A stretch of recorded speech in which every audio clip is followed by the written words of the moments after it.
Well, I didn't think too much of satisfaction on it. Right, that's how right I can be, you know. I don't care about setting the record straight. I mean, I'm not going to be defensive about that. Stones. They were making their new video, Undercover of the Night, at a Holiday Inn in Mexico City. We flew down there, took rooms at the hotel, talked to Mick, talked to Keith, then got the two of them together in one room. And here's what they said. The Rolling Stones.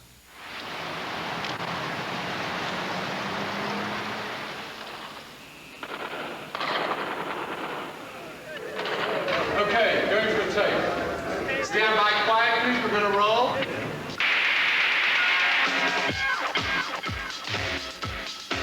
We did have a specific idea in mind. Like, we didn't say, well, we're going to make this a romantic album or whatever. But, you know, as we wrote the songs and Keith and I came and played into each other, sort of 6 or 7 songs came out and formed the basis of it, you know. The only real difference about the way we put this album together is the first time in maybe 10 years or so that Mick and I actually got together for a few weeks before we went in the studio and worked up a few of the songs rather than walking in there and winging it, you know. They think we know what we're doing, but you know, that's part of the game, you know. As long as the band thinks they know what they're doing, they'll play, you know. But in actual fact, we were writing it on the spot. But this time it was the first time in, it must be about 10 years, that Mick and I really sat down together for a few weeks and got 4 or 5 of the songs actually. Mick and I knew them before we went in the studio. As far as lyrics are concerned, Undercover can be seen as, in a way, the most icily, I'd say, cynical Stones album yet, or as a piece of devastating social commentary. Would you agree with either of those views or both? Well, I wouldn't say it was uncaring. You know, it's supposed to be, I mean, not all of it is. There's a few songs, you know, that stick out, you know, like particularly Undercover and something, Too Much Blood or something, which are like not about girls and cars, you know, which a lot of rock and roll songs are. I think that it's some social commentary, more perhaps than normal with us. Probably not, since certainly Beggar's Banquet, I think. Yeah, well, there's been some, but yeah, this is pretty, I mean, when you listen to it, I guess it's hard for me, but when you listen to it, people say, oh, wow, that's strong or slightly different. So I'm glad, you know, that it's a bit different, you know, that you get different angles on lyrics and don't just stick to the same subjects all the time. It's also amazing, too, because on Too Much Blood, you've got that nice Latin rhythm going, which is a very up piece, and yet juxtaposed on that, like I said, are those rather really strong lyrics that do apply to what's happening today. Yeah, well, it's kind of an anti-violent song, which won't get played a lot on the radio, but which is a shame. But, you know, it is anti-violent, even though it uses violence to demonstrate that. Do you actually think it won't get played a lot on the radio? Well, it will get played some, but, you know, there's some parts of it that people won't play. Yes, because you do a rap in it. It's quite strong. It's the first time I think you've done a rap so extended before. Yeah. In a song. The thing about that song was that it was like written and done in 1 or 2 takes. It was just extemporary, the rap and all that. That was just off the top of my head. One of the wonderful things you do, because I think that the Rolling Stones could be called a blues-based rock and roll band, and you never really digress too far from your stance. However, every album, regardless of what is happening at the time, it seems like you step out and make a statement that goes along with the music that seems to be popular at the time. Shattered, I think, echoed that when the punk thing was coming in. Yeah. And I believe that now that dance rock is coming in so strong, I believe Too Much Blood does the very same thing. I wonder if you were conscious of that when you're going in the studio. No, I mean, to me, it's the rhythms is like, yeah, you pick up rhythms when you go out dancing. I mean, we was recording that in Paris, and there's lots of African rhythms. I mean, you say it's Latin, yeah, whatever it feels to you, you know. But to us, it was, well, to me, it was more African. But that's virtually, you know, they're similar. And you get influenced by that. And in Paris, there's a lot of African music played on the radio. And as you say, you know, that's been around a lot. back to what you said about the blues-based thing, like a song like Tie You Up or Tie Me Up, whatever we call it in the end. That's very blues, you know, song. It's very 60s funk blues, you know, southern blues, funk. Is Mick ready? Can we just put him in a second? And then you decide, right, this thing, sort of coolly. Yeah. Yeah, correct. But it's only there when it gets heavy. Because what happens, we'll pick you up.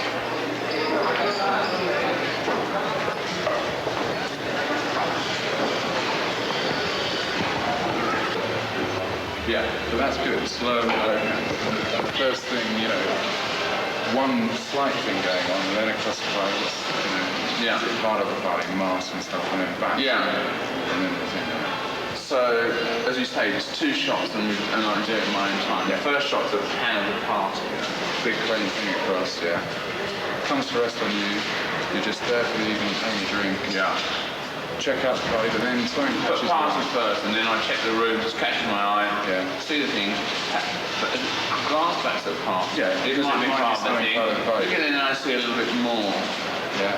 Then I don't like the look of it at all. Right, and you want to check And I what's going on. coolly fold the paper up and leave. Yeah. Julian, your first film turned out to be one of rock and roll's most controversial films ever, and a great rock and roll swindle, which I'm afraid that most people in the United States may not be familiar with, only because it wasn't released here. Would you mind telling us about it?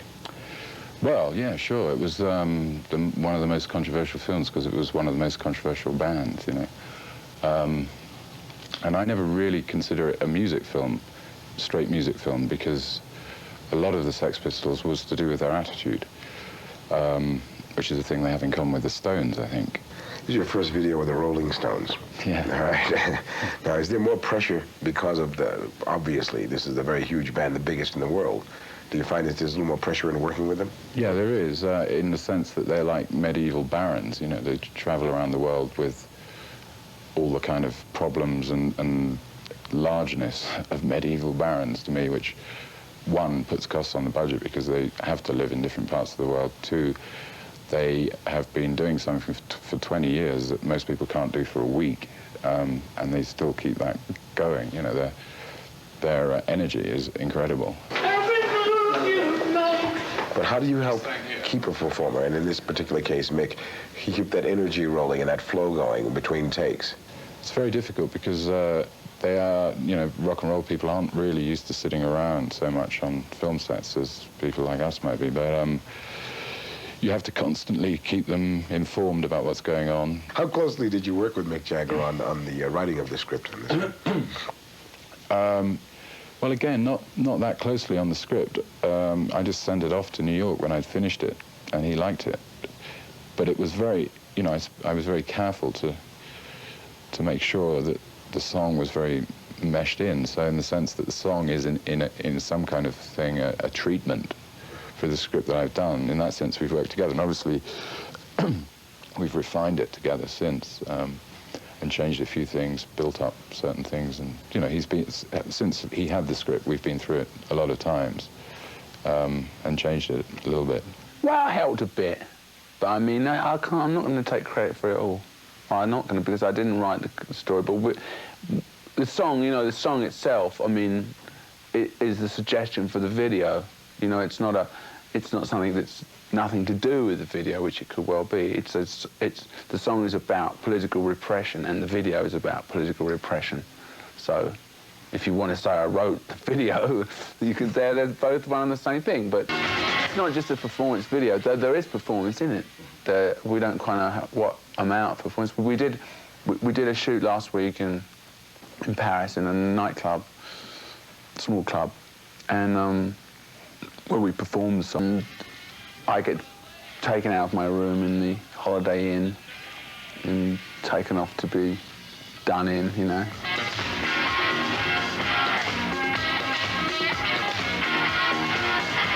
Police are out there on the streets.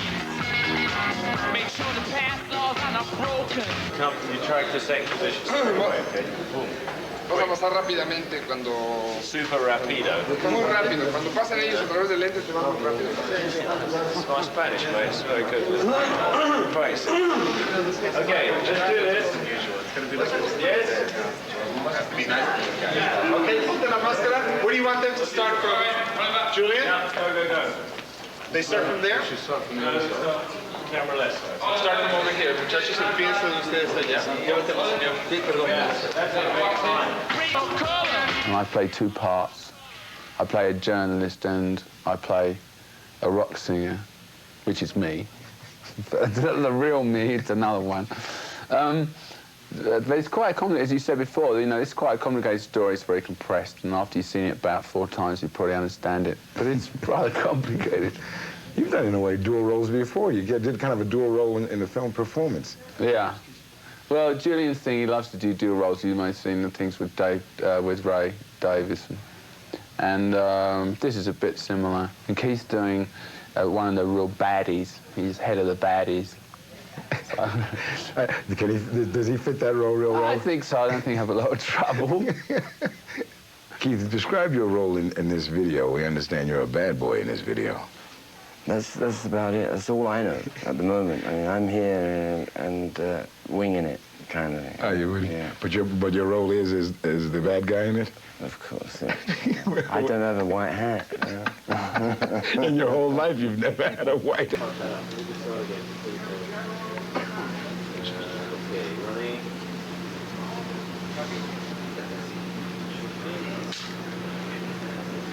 Okay, it wasn't bad. I think we didn't really get the beat. I didn't get the beat, no. What are your views concerning video? Do you think it enhances your art, or do you think it's just a good marketing tool? No, there's a point of 15 years ago, you could make a movie for this. Now, what are your views concerning video music? Do you feel it's just a tool for marketing records, or a bona fide art of self-expression? Well, I wouldn't call it art, but it's been around for a long time. You know, lots of bands, including this band, were broke on television. A new band, you know. We used to have a lot more rock shows in England than perhaps we do now. It's starting to even out a little bit. But it gave us a lot of opportunity for us and a lot of other new bands at that time, like the Beatles, Animals and all that, to go on. We used to play live, you know. And that was how we got to be well known throughout England by television. And we taped them, and they were shown week after week, rather than day after day or hour after hour. But it's the same principle, and then it goes back to 1963-4. So, I mean, I'm all for that, and I always have been. So this will be... No, we painted ourselves up, and so that was the thing we were doing, not only us, and lots of other people were doing in England in the 60s. Why were those things never released in America? Because there really wasn't anywhere, if you remember, those of us that are old enough to remember, that there was only really the Ed Sullivan Show, and then there were local rock shows which you came on and mimed to. But as to getting a little further away from that and trying out things, doing exteriors and stuff like that, that was being done in England, but there was no market for it in the US. They wanted you on the local station in California or New York performing, and they didn't want anything else. In line with that two-part question, then, that's just got me going. And then number one is, do you think those, have you looked at them recently, looked back at that footage, and do you think it still stands up? Well, it's a bit amateurish compared to what's done now, but it's interesting to see that people was doing it, and directors, you know, that have gone on to do other things to make films. It's the same now, you know, it's a testing ground for directors. And do you think it would be possible that possibly, maybe for just even one showing, that we could maybe show that on MTV? There's an awful lot of things, like we're going back and doing old Doors footage now, and it's... Yeah, there's the good Stones ones, you know, that we did, you know, that were more interesting than others. And as I say, most of them were performance, but they were special performances that we rehearsed, they were done live, and we would do 2 days rehearsal on those, you know, 1 day sound, 1 day for sound and video, and 1 day do the live thing, and you do 3 numbers, and the whole show would be live. Do you see the Stones today as a pop group, or do you still think of them as really the heart of, I guess, along with Bob Seger, a blues rock band and still that? I know we've been called everything. You know, Well, how do you see it? How do I see it? It's very, because to me, there's the Stones, they're the lads, you know. I mean, I don't think, oh, I'm going to, see that rhythm, my rhythm and blues band or rock and roll, but particularly, I suppose, when it comes down to it, I'll be happy with rock and roll. Mm-hmm. If you think now, you're the musical drive behind the Rolling Stones. That's right, Fox. It is true. Have you ever made an album that in retrospect now you feel that you regret releasing or ever even composing?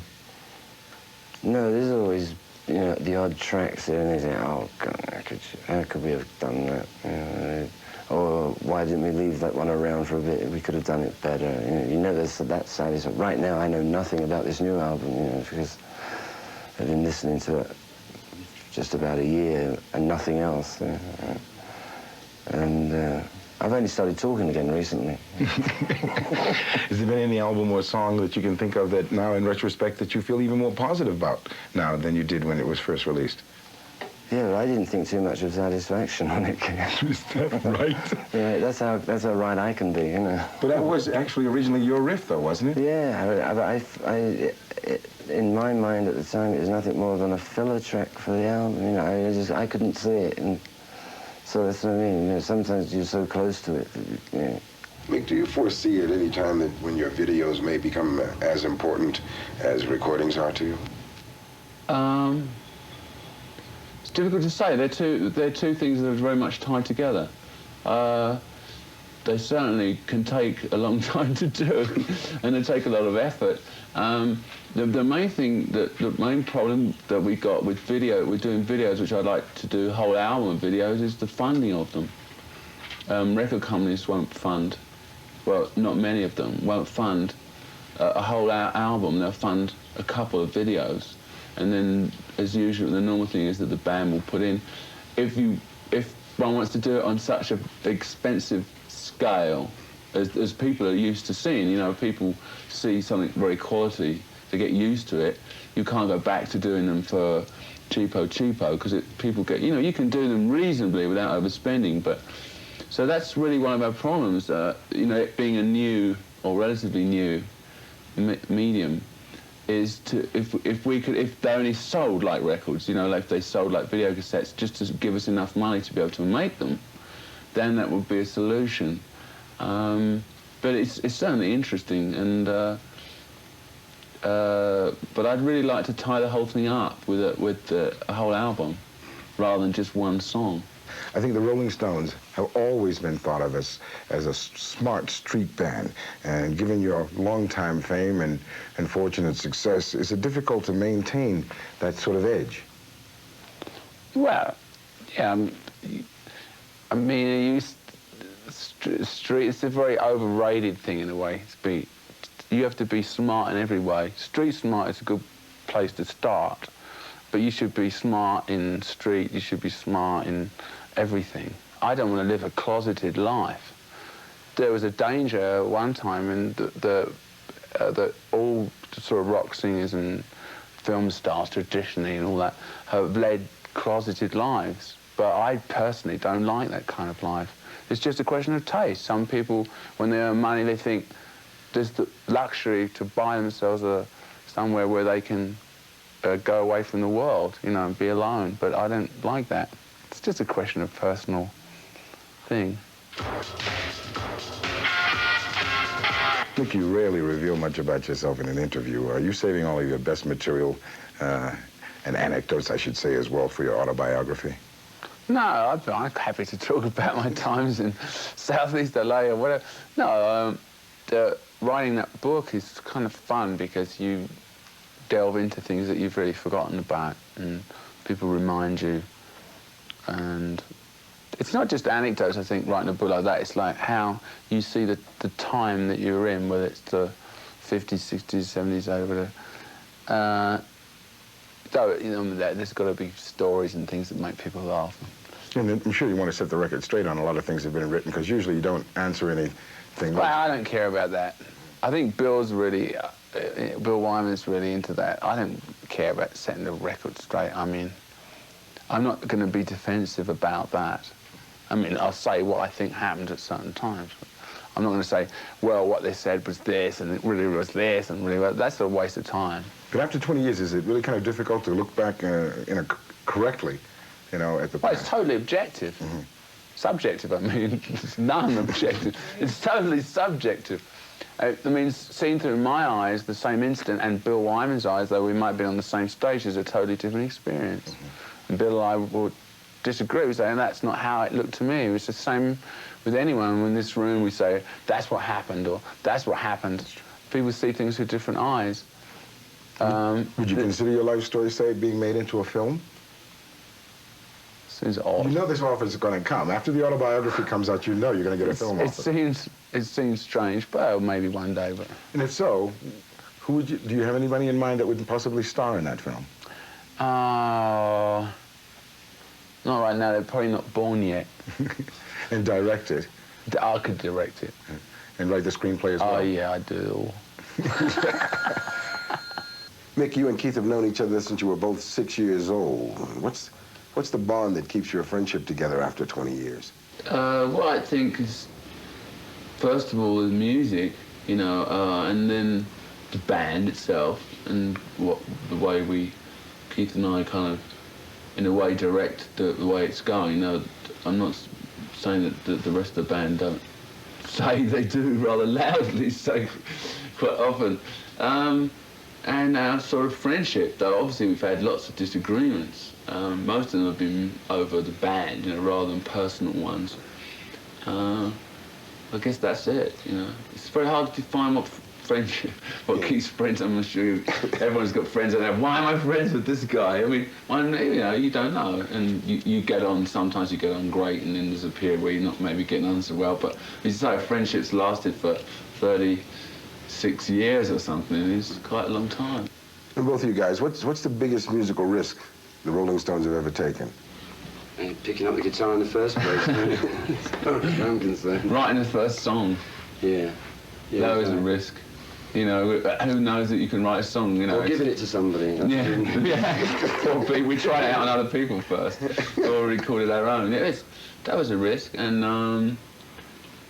maybe Little Red Rooster from the Stones as a band point of view was a risk as a single at that particular Satanic time. Majesties was a risk. There's a few. We're not prone to that many risks. I mean, I think maybe going on in Philadelphia without playing too many gigs before in 1981, that was a risk. Every time you put a record out, you take a risk. Yeah, and every time you do a video, you're taking a risk. And this is a big... Life's a risk. The whole of it. Keith once said that rock and roll is about sex and risk, and do you live with that, Mick? Yeah, sex and cars and risks. Yeah, sure. Absolutely.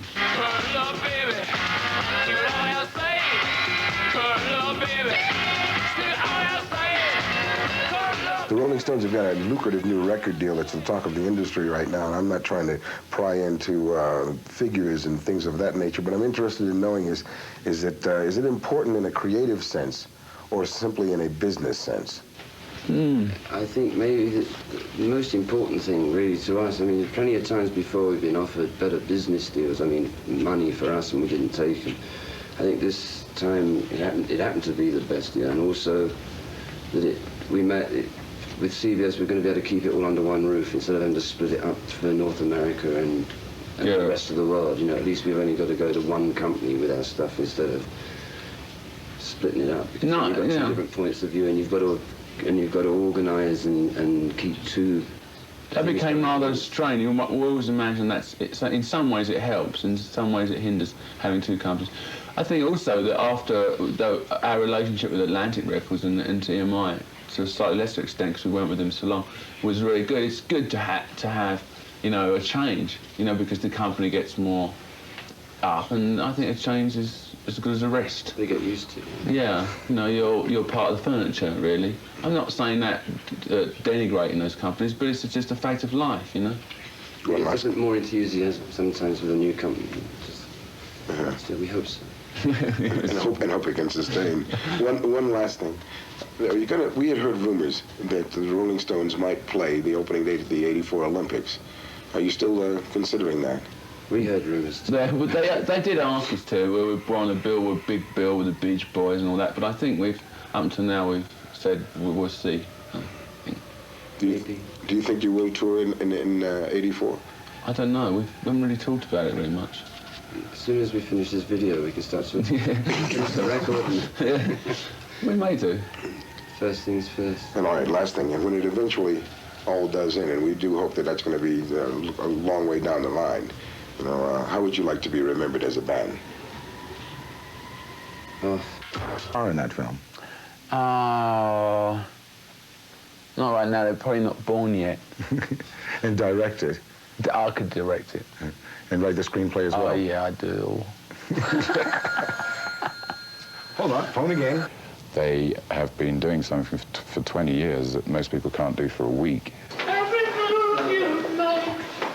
He's staying here. I'm going. Curl up, baby.